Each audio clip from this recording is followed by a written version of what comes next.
Good morning and welcome to this morning's reflection. We have within us, within each and every one of us, a deep longing to grow and become a new creature. But we possess an equally strong compulsion to remain the same, to burrow down in our safe, secure places.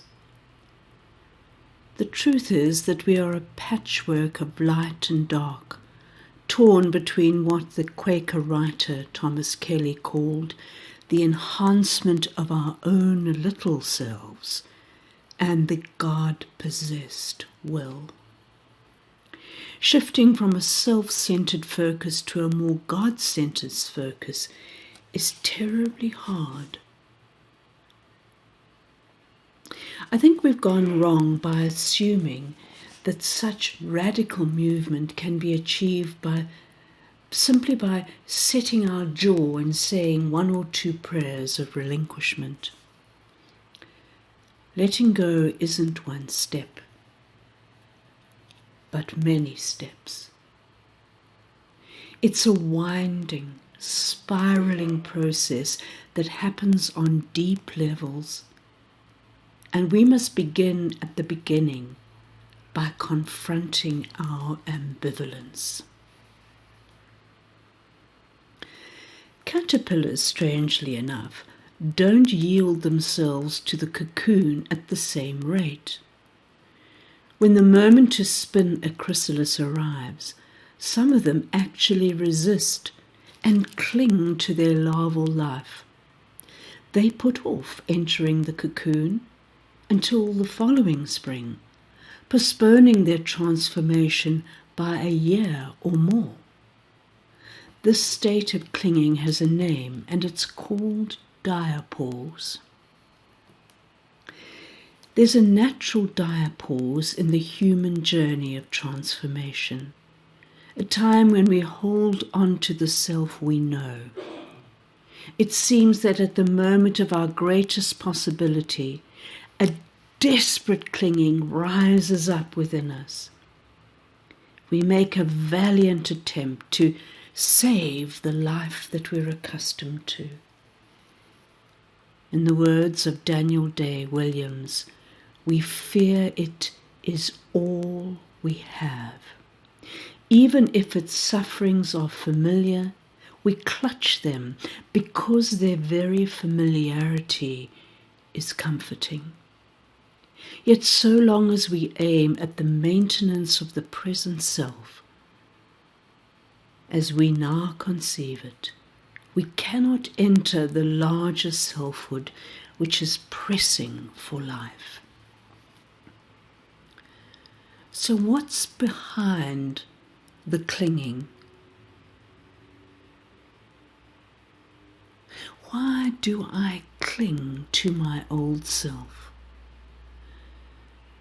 Am I trying to save my old self?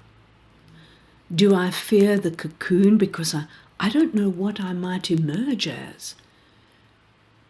Am I afraid of change? We try and try to let go, only to find ourselves clinging again. So what do?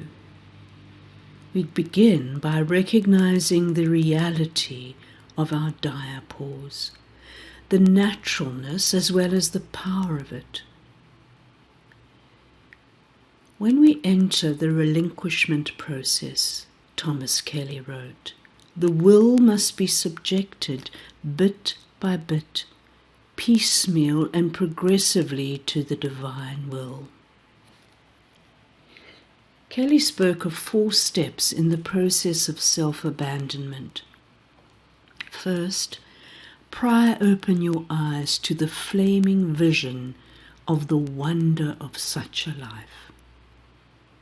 Second, begin where you are and begin now.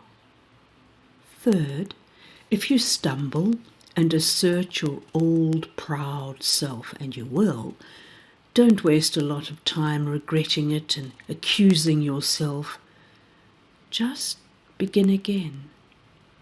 These 3 steps involve self-initiatives, things we are more or less able to control and do ourselves. The 4th step, however, moves in a completely different direction. Don't grit your teeth and clench your fists and say, I will, I will, I will. Relax. Take your hands off and submit yourself to God. Let life be willed through you. Relax. Take your hands off. Submit to the process that God is carrying out in you. And pray tell, what does it mean to let life be willed through you?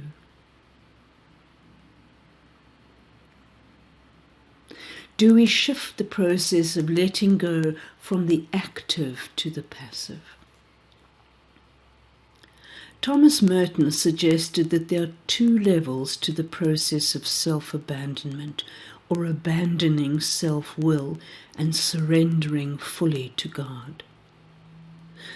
First, there is the active work, the work we do with the conscious surface attachments in our lives. Those patterns we recognize and that we can campaign against. He wrote that to let go of these, you pray and suffer and hang on and give things up and hope and sweat. This seemed to correspond then to Kelly's first 3 steps. At this level we approach letting go the active way, through self-initiatives.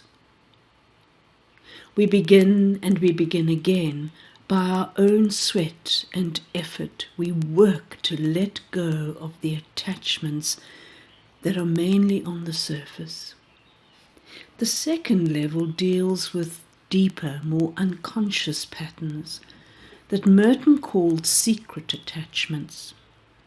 To uproot these, he cautioned we need to leave the initiative in the hands of God, working in our souls either directly in the night of aridity and suffering, or through events and other men or women.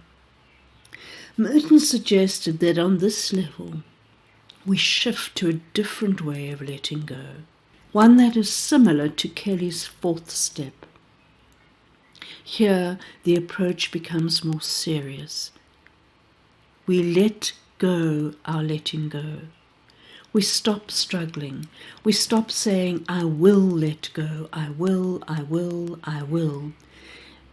Instead, having done all we can, we allow God to work directly on the more secret and deeply ingrained attachments we have to ourselves.